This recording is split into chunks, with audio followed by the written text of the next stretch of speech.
хоолойны махын эмчлээд байх зүгээр болохгүйгээр бүх бие рүү орцсон байна. Тэгэхэд бол насан туршийн эмчилгээ асаргаа шаардах тийм өвчин болдгийг шүү гэх зэгцэлсэн байна.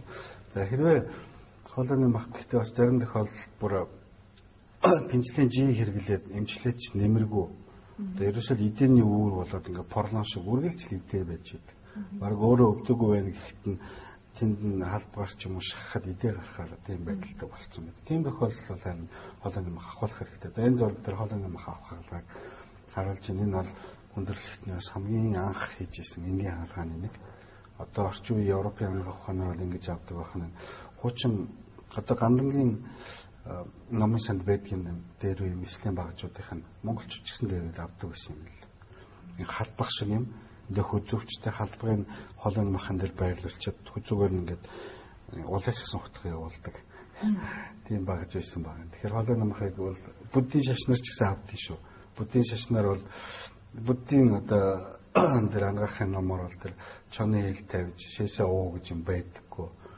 Бас л адилхан хатуу юмэр эсвэл мислэр авдаг байсан юм шүү гэдгийг бас сонирч хэлэх гэсэн юм аа. За яг хоолойны мах авах хаалгаа гэж ямар хаалгаа болохыг нэрээр тод зурган дээр гаргасан байна.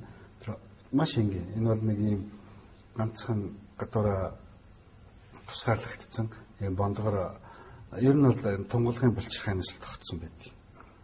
Энэ ямар үүрэгтэй гэж хүмүүс суугаад байдаг. Амьсгалын зам хоолгол сургах замын ихэн дээр байж байдаг ийм том тунгалгын булчирхайны зангалгаа байдаг. За зүгээр яг өөрөө бол шууд дархлааны хэрэгтэн болдоггүй. Харин хүний энэ толгой хөгжөөний хэсэгт дархлааны бусад системээс одоо баригдсан тэр нөгөө хүний дархлааны системд баригдсан тэр нянгуудыг гадагшлуулах илүү зориулттай юм шиг байна. Цаашаа хүний цус руу оруулахгүй энийгээрээ гаргаад тэгээ магадгүй хотод руу оруулаад хотодны хүчлээр устгах жах тийм зориулттай. Тэгээ ингээ хавчаал ерөөсөө эндээс нь ингээд авчдаг юм. Ингийн хаалгаа. Тэгэхээр хоолойны махны хаалгаанаас айж болохгүй. Хоолойны мах дахиад хэлэхэд хоолойны мах ахуулах байсан ч гэсэн өмнөөс нь эхлээд пенцилин G тарих хэрэгтэй. Ахуулсны дараа ч гэсэн жилээс 2 жилийн хугацаанд пенцилин G тарьж байгаа шин. Энэ бол эдгэрч болдог ангах ухаан цөөхөн өвчин байдгийн нэг нь.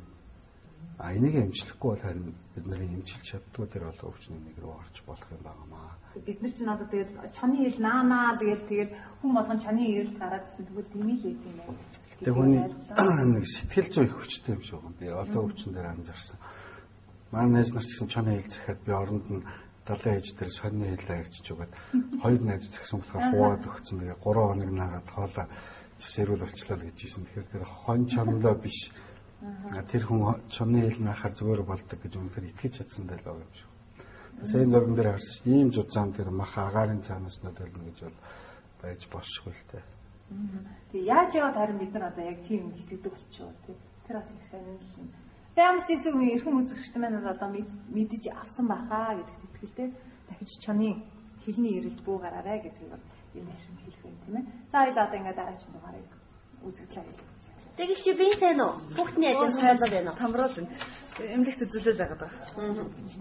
Саннаас би хүчтэй коктейл уугаад байгаа шүү дээ. Хүмүүс сайн гэдээ хар өдөр болгол очиж явж байгаа. Оо чи цаан юм байдаг үстэй. Тэгээ зарим хүмүүс сайн гэдээ уугаад идэм бил. Тань зарим хүмүүс гэлт идэм бил. Гэхдээ зарим хүмүүс уугаад идэм билээ. Харин зарим хүмүүс онцгүй байж магадгүй, хорт нөлөөтэй хийж магадгүй. Би сайн мэдэхгүй нэ яа тийм бол. Одоо биеийн суларсан ч юм уу, уг бол одоо ялангуяа сүүл үед жирэмсэн эхчүүдийг их коктейл уу, хүчил төрөгчийн коктейл уу гэдэг. Тэгэхээр энэ хүчил төрөгчийн коктейл хүний биеийн эерэг болоод бас тийм сөрөг нөлөө дагах. Хэр зэрэг ер нь тэр жоохон хөөс хүний биеийн хэр зэрэг их хүчил төрөгч зөөж авчирч өгдөг юм болоо. Энэ эрүүл мэндийг дагаад бас нэг эмэн дээрч бай, иймэрхүү зөвлөгөөн дээрч бай, яг хувцастай адилхан мод байдаг. Тэнийг хэсэг кокер тарьч гэдэг юм уу те. Тэгээ тэрний дараа витамин Б-ийн комплекс гэдэг юм уу тэгэл явдаг. Тэрний дараа цусаа солиулна лөө шүүлгэнэ гэж нэг тийм байдаг байсан. Тэгээ одоо коктейл уу гэж бас нэг яригддаг. Тэгэхээр энийг хэлэхэд яг коктейлийн найрлаганд нь хүчил төрөгчөөс өөр юу байдгийг бол би сайн мэдэхгүй байна. Тэрнээс зөвхөн хүчил төрөгч ямар нэгэн ундаан дотор нэмээд ундаан дотор чи ер нь CO2 хийдэг шүү дээ. CO2 буюу нүүрс төрөгчийг хийдгийнхээ оронд хүчил төрөгч хийчих юм бол илүү л хүнд бол ашигтай л байх л та. Гэхдээ хүний эрүүл мэндэд тийм нөлөөлөхүйц хэмжээний ашигтай байж ерөөсөө ягч чадахгүй. Яг л тэр аяг шингэн дотор бол тийм хүчил төрөсчтэй дэргүй шахаж чадахгүй шахсны ихэнх нь гарчна. Хий учраас тийшээ гараа явчихна. За үлдсэн жоохон уусан дээр бол хүний биений эрүүл мэндэд байдаг нэг удаагийн амьсгалд нөлөөлөхүйц байж чадахгүй. Хүн бол нэг удаа амьсгалахдаа бол тэр нэг аяг байтугай хэдэн халуун сав кострол байгаатай адилхан цэвэр хүчил төрөгч тийм агарыг амьсгалж идэг. Хоёрдугаар тэгвэл хүний амьсгал ер нь 3 үе шаттай байдаг. Одоо ингээд гадаад амьсгал гэдэг амьсгаа авах процесс байдаг. Дараа нь тэр нь хоёрдугаарх нь судас руу ороод цусан дотор хүчил төрөгч ингээд тусаар дамжаад одоо яг энэ зурган дээр байгаа эртерчид буюу цусны үндсэн үүргийн нэг хүчил төрөгчийг зөөх байдаг. Тэгэхээр хоёр дахь нь судсан дотор явж байгаа юм. Гурав дахь нь эс рүү ороод эс дотор дотоод амьсгал болдог. Энерги болж хувирдаг. Тэгэхээр энэ процесс бол маш хурдтай явж байгаа. Тийм учраас хүн амьсгал авахгүйгээр буюу агааргүйгээр 2 минутаас илүү байж чадахгүй тархинд өгчдөг. Тэгэхээр тийм хурдтай эргэлдэж байгаа хүчил төрөгчийг нэг аягуудаа өгчөд тэр жирэмсний хугацаанд ч юм уу нэг хоногтой ч юм уу нэг хүчил төрөгчөөр хангана гэдэг ойлголт бол байж болохгүй. Тэгэхээр энэ бол би хүмүүсийн сэтгэл зүйдээр тоглосон бас нэг тийм жижигхэн бизнес байгаа мах л гэж таадаг шүү дээ. Тэгээ муу юм бол байхгүй хэл та. Зүгээр гай болоод тэр коктейлын дотор нь элдөө найрлага байдгүй юм бол тэрний орон жирэмсэн эхчүүд юм уу хүчил төрөгч хэрэгтэй магадгүй амьсгалын замын архаг өргөсөлтэй хүмүүс юм уу зүрхний үн дутагдaltaй хүмүүс настай хүмүүс бол илүү цэвэр агаарт алхаж байгаа шүү дээ. Тэгээ Улаанбаатарын юм утаатай, униартай, тоостой, хүйтэн агаартай болцсон байхад бол бас хэцүү. Гэхдээ аль болохоор өглөө оройны утаа бага ийм үед бол цэвэр агаартай амьсгалж явах хэрэгтэй. Магадгүй хэрэг үнэхээр бүр хүчил төрөгчийн илүү шаардлагатай тийм хүмүүс байдаг. Тийм хүмүүсүүд бүр амьсгалын дасгалууд хийж болно. Йогийн дасгалууд хийж болно, бясалгалын дасгалууд хийж болдог. Орчин үед хүмүүст нэлээд таргалцсан болохоор ер нь уушгины доод хэсгүүд харцангуй бага ажиллагаатай болсон байдаг. Өрчний амьсгал багтай байдаг. Тэгэхээр тийм амьсгал хийж явах хэрэгтэй. Улаанбаатар бол өөрөө 1350 орчим метрийн өндөрт далайн түвшнээс өндөрт байдаг. Далайн түвшинд агаарт хүчил төрөгч 21% байдаг бол Улаанбаатарт 19% хүрэхгүй байдаг. Далайн түвшний хүн амьсгалаараа гаргаж байгаа хүчил төрөгч нь гаргаж байгаа агаарын хүчил төрөгч нь 16.1 хэд байдаг. Тэгэхээр ер нь баг далайн түвшний хүний амьсгалаад гаргаж байгаа агаартай ойролцоо шахам тийм агаараар бид нэр амьсгалж идэг. Өндөр уулын юмнаас.